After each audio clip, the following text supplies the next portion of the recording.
If you have ever seen a long jump event, you may have witnessed the spectacle of the runner coming to the jumping bar and then, rather than taking a leap, continuing to run. Do you know why it happens? Because mentally the runner thinks, I will not be able to leap the distance. And that negative thought prevents him or her from even attempting. The faith that we can do it is extremely important. The journey is going to be an arduous one.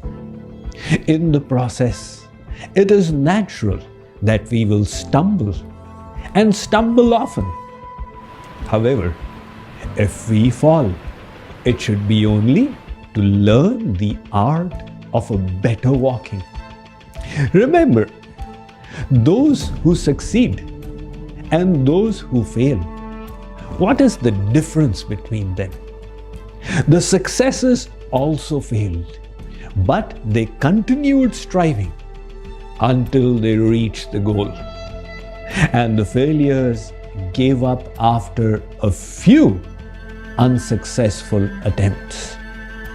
Let us take inspiration from the story of King Bruce of Scotland.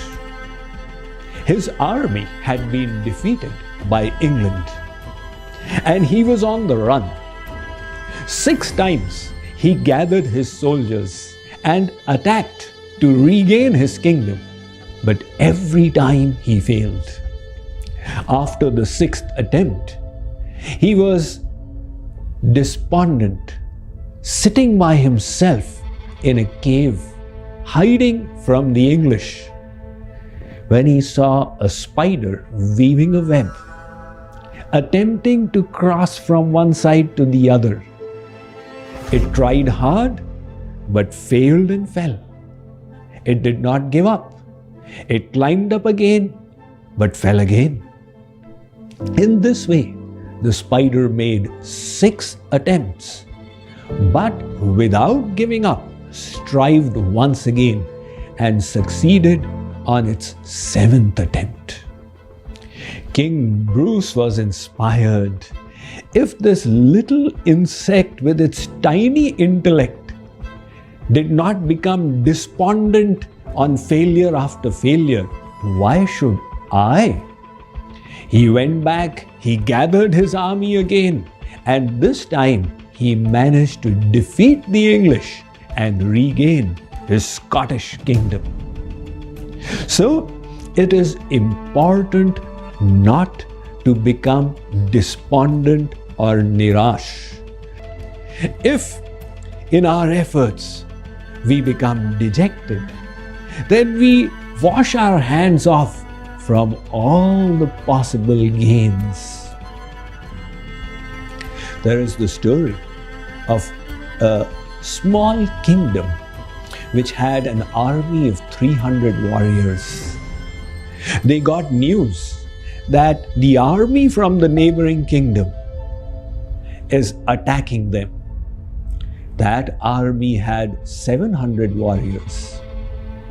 So they started discussing amongst themselves, is it worth fighting? Or should we just give it up as a lost cause? They went and asked the retired commander-in-chief of their army, should we engage in war or just surrender? He said, let's go and ask this question to the Devata of our village. He took them to the temple. They said, how will the Devata speak to us?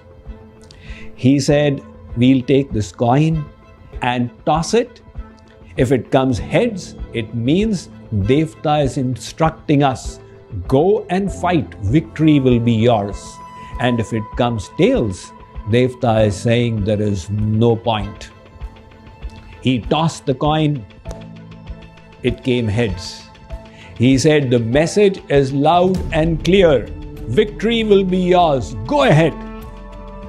With that confidence and faith, these 300 warriors went to defend their land. They fought valiantly and vanquished the enemy.